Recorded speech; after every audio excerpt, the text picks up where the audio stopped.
Get together. To meet or gather with others. Example: let's get together this weekend and catch up. Get along. To have a friendly relationship. Example: my siblings and I get along well.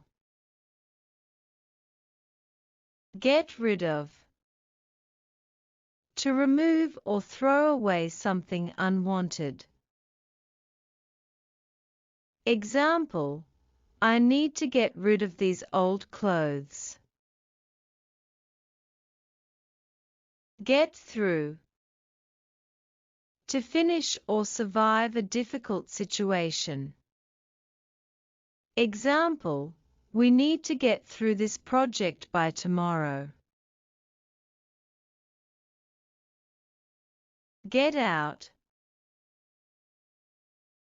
To leave or escape.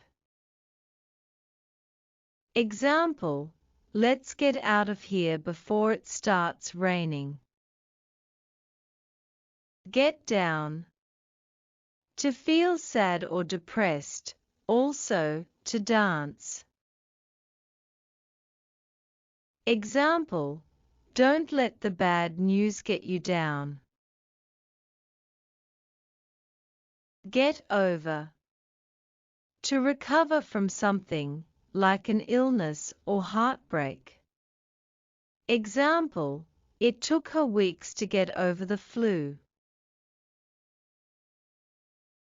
Get back.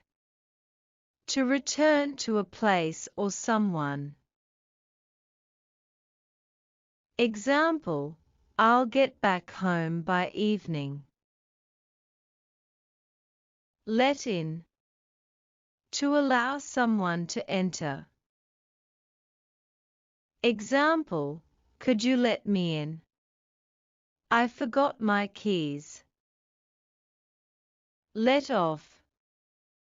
To excuse someone from punishment, or to allow someone to leave. Example: the teacher let us off early today. Thanks for watching. Don't forget to like, share, and subscribe.